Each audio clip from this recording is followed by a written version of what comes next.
আমার কথাগুলা আমি ধন্যবাদ জিয়াউল হাসান ভাইকে। উনি সুন্দর এই পয়েন্টে উঠাতে যাচ্ছিলাম আমি, উনি বেশিরভাগই এটা বলে ফেলেছেন। অসংখ্য ধন্যবাদ ওনাকে। আমি ওটার সাথে শুধু একটু অ্যাড করব।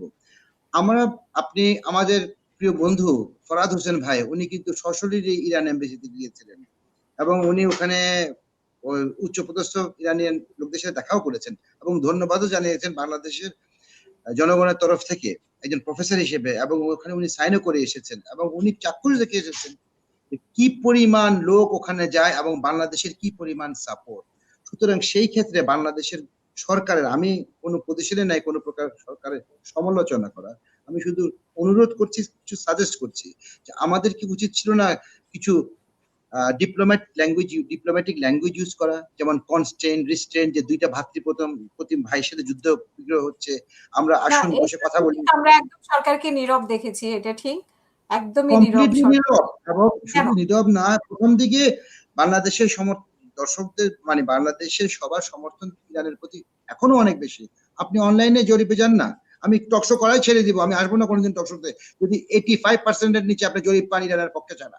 আপনি এখনই দেখবেন যে 85% পিপল সাপোর্টস ইরান। তাহলে আপনি 85% কে বাইপাস করে কি আপনি বাংলাদেশের এই গভর্নমেন্ট তার ডিসিশন নিতে পারে?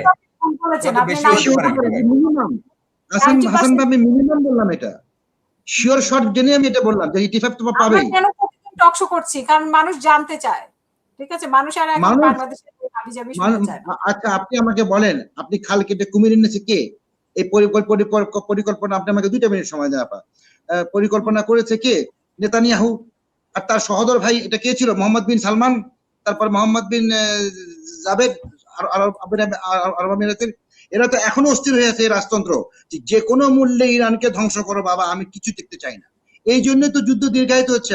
আমি চাই আরো যুদ্ধ দীর্ঘায়িত হোক, আমরা সাফার করি, ঠিক আছে, আমরা তো সাফার করব, আমাদের ইলেকট্রিসিটি থাকবে না, কিছু থাকবে না। আমরা তো একসময় কোনো কিছু ছিল না, বাঙালি বেঁচে যাবে, কিন্তু কিন্তু ওদের কি হবে? আরবদের 50°C হবে কয়েকদিন পরে দুবাই টেম্পারেচার, তখন আমি তো দেখবো এরা কোথায় থাকে। সবকিছু তো একটা সীমা আছে আপা, এটা তো লিমিটলেস। এখন যদি ওদের উচিত ছিল কি জানেন, আরবদের এক হয়ে ইরানের সাথে, এই যে পাঠান ভাই বললো ইরানের পাল্লা এখন ভারী, ইরানের পাল্লা যখন ভারী, বাকি মুসলিম ভাইয়েরা যদি ওই পাল্লায় একসাথে আসে, তাহলে কি পাল্লাটা অনেক ভারী হয়ে যাবে। অটোমেটিক্যালি আমেরিকানরা ওখান থেকে তল্পিতল বা গুটিয়ে চলে যেতে বাধ্য হবে, ওদের পাওয়ার কমে আসবে। কিন্তু তা তো আরব ভাইরা আমার চায় না। আমাদের বাংলাদেশের বর্তমানে যদি সরকারও আছে, তাদেরকে একটু সতর্ক হতে হবে, কারণ আমরা এখন চরম সংকটের ভিতরে যাচ্ছি। পাঠান ভাইকে আমি, আমার বক্তব্য এখানে শেষ, পাঠান ভাইকে আমি একটু 1 মিনিটের জন্য বলার অনুরোধ করবো যে কতটুকু ডিপোজিট থাকার কথা বাংলাদেশের, যে তেলের কতটুকু ডিপোজিট থাকে আর কোনটাকে ডিপোজিট বলা হয় রিয়াল, এটা একটু বুঝিয়ে বলবেন দর্শকদের জন্য। ধন্যবাদ। না, সোমবার সকালবেলা ওয়াল স্ট্রিট ওপেন হওয়ার আগেই ডোনাল্ড ট্রাম্প সাহেব কোনো একটা বেগ একটা ইয়ে দিবেন, স্পিচ দিবেন, যেটা ওয়াল স্ট্রিটকে আবার রিজেনারেট করার জন্য। তবে এটাও কতটুকু সত্য মিথ্যা, এটা ওয়াল স্ট্রিটেই আপনার ইয়ে করবে, ভ্যালু দিবে। আপনি দেখছেন যে এই ক্রুড অয়েলের প্রাইসটাকেও ম্যানিপুলেট করা হচ্ছে, এবং যারা এগুলাকে ম্যানিপুলেট করা হচ্ছে তারা ওয়ারমঙ্গার্স। তারা এই অয়েল প্রাইসটাকে নিচু রেখে, কম দামে রেখে এই ওয়ারটাকে আরও প্রলং করার জন্য এবং সাকসেসটা নিয়ে আসার জন্য। দেখেন, আমি কয়েকটা জিনিস আমি এখানে বলতে চাচ্ছি জিয়া ভাই এবং মিঠু ভাইকে, যে কংগ্রেস এবং সেনেট 2 সপ্তাহের ছুটিতে গেছে। এখন কোনোভাবেই আর্টিকেল 1 এবং আর্টিকেল 2, আর্টিকেল 1 এর অ্যাপ্রুভাল পাবে না। আর্টিকেল 1 কি বলছে? The nation must take approval from the Congress and Senate to go before the war. Article 1 বলছে, যেহেতু প্রেসিডেন্ট এই আর্টিকেল 1টা ফলো করেন নাই, অ্যাপ্রুভাল নেন নাই, তাই এটা একটা ইলিগাল ওয়ার। এর জন্য প্রেসিডেন্ট ট্রাম্প বলছেন যে এটা ওয়ার না, এটা এপিক থিওরি, একটা অপারেশন উনি বলছেন।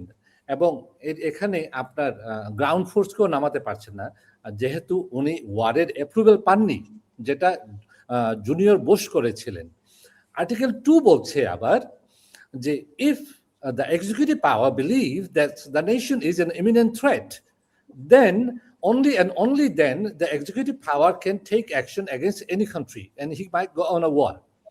তো এই কথাটা হলো যে ডোনাল্ড ট্রাম্প যে খুব অতি শীঘ্রই ওই সময়টুকু নাই যে কংগ্রেস এবং সেনেটের অ্যাপ্রুভেল নেয়ার, এর আগেই একটা ডিসিশন নিতে হবে, তাই উনি ডিসিশন নিয়েছেন। এবং তাই উনি বলছেন যে আমি যদি এই যুদ্ধে যদি শুরু না করতাম তাইলে ওই 2 সপ্তাহের ভিতরেই ইরান নিউক্লিয়ার বম তৈরি করে ফেলতো এবং আমাদেরকে অ্যাটাক করতো, এবং আমার ন্যাশনাল ইন্টারেস্ট যেখানে আছে যেমন সৌদি, কুয়েত, কাতার, বাহরাইন এবং ওমান, এই দেশগুলোকে অ্যাটাক করতো, যার ফলে আমাকে ইমিডিয়েটলি এই অ্যাকশনে যেতে হয়েছে।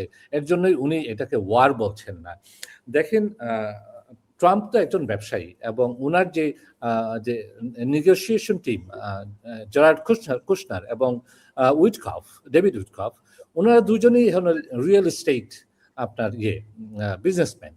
এই রিয়েল এস্টেট বিজনেসম্যান একজন কিভাবে international G2G, government to government একটা যে নেগোসিয়েশন টিম হয়, তার কোনো এক্সপেরিয়েন্স নাই।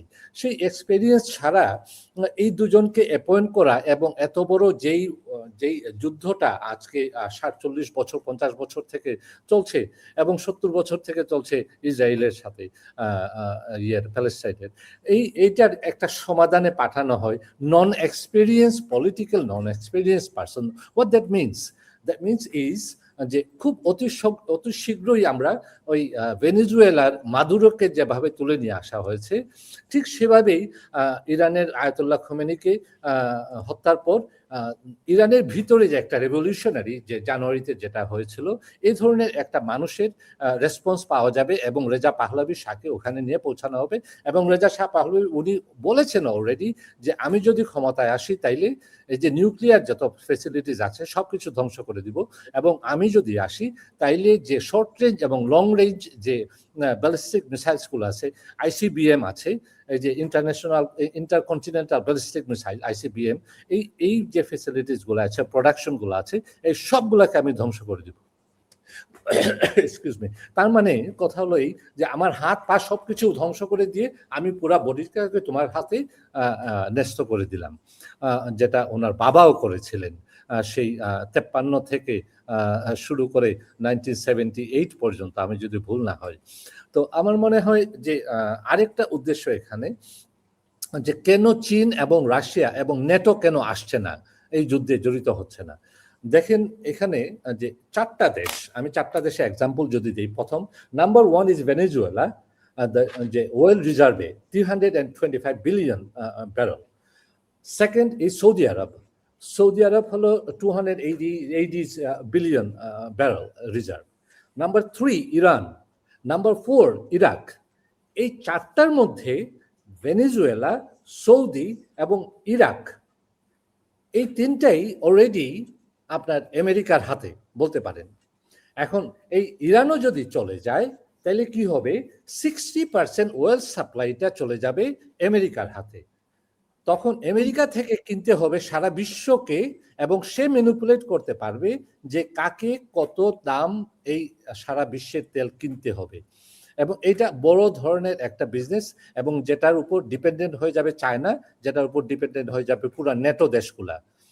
এবং এর জন্য ইউরোপের নেটো আসে নাই। আর আরেকটা কারণ হলো যে নেটোকে যেভাবে থ্রেট দিয়ে আসছেন ডোনাল্ড ট্রাম্প, যে গ্রিনল্যান্ড দখল করার জন্য, তারপর আপনার বিভিন্ন আপনার নেটো সাপোর্ট না দেওয়ার জন্য, এবং এখন বলছেন উনি যে আমি তো হরমুজ থেকে উঠে আসছি, এখন তোমরা যে হরমুজ থেকে তুলে তোমাদের ওয়ালগুলা নিয়ে আসো। তো এই ধরনের বিভিন্ন থ্রেট, যেটা নন পলিটিক্যাল ভাষা, সেই ভাষাটায় আমার মনে হয় যে এই যে মিড টার্ম ইলেকশন আসছে নভেম্বর 3, এই নভেম্বর 3 পরে ডোনাল্ড ট্রাম্পের প্রেসিডেন্সি হবে days, not even months. Owner Epstein file চলে আসছে অলরেডি। আপনারা জানেন যে পেম বান্ডি, AG অ্যাটর্নি জেনারেল, ওনাকে ফায়ার করা হয়েছে, এবং যে মিলিটারি পেন্টাগনেরও বেশ কিছু জেনারেলকে ফায়ার করা হয়েছে। আমার মনে হয় this days are coming, it's not gonna last that long after November 3rd। আমার মনে হয় যে মিঠু ভাই, আপনার কোনো প্রশ্ন ছিল এখানে আর কিছু? আর দেশের ব্যাপারে যেটা বলতে চাচ্ছি যে আমি আজকে অনেকদিন থেকে গাড়ির তেল পাচ্ছি না। আমাদের বাংলাদেশে যে টেসলা আছে সেই টেসলা ব্যবহার করছি, 3 চাকার টেসলা।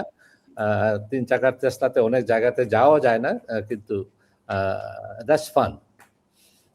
আমার মনে হয় বাংলাদেশ সরকারে যারা নীতি নির্ধারকরা আছেন, তারা, আমি একটা বার বলবো যে আপনারা কথা বলার আগে পেট্রোল পাম্পে যেয়ে এসে তারপরে আপনারা গণমাধ্যমে একটা বার কথা বলুন, আমরা খুশি হব যদি এই কাজটা করেন, যে পেট্রোল পাম্পে যে এসে তারপরে পেট্রোলটাকে নিয়ে তারপরে এসে গণমাধ্যমে এসে একটা বার এসে বলেন। যারা মন্ত্রী আছেন বা যারা আপনার এই দায়িত্বে আছেন, দেখেন বাংলাদেশের মানুষকে এত বোকা ভাবা, যেখানে 99% মানুষ পলিটিক্স করে, বিশ্বে কিন্তু কোনো দেশে এত মানুষ পলিটিক্যালি এত সক্রিয় নয়। বাংলাদেশে 99.9% মানুষ কিন্তু পলিটিক্স করে। আপনি একজন সাধারণ একজন কর্মজীবী মানুষকে রাস্তাঘাটে জিজ্ঞেস করেন, প্রধানমন্ত্রী থেকে শুরু করে প্রতিমন্ত্রী পর্যন্ত কি কে কোথায় কি কাজ করছে বলে দিবে। অনেক ধন্যবাদ আপনার।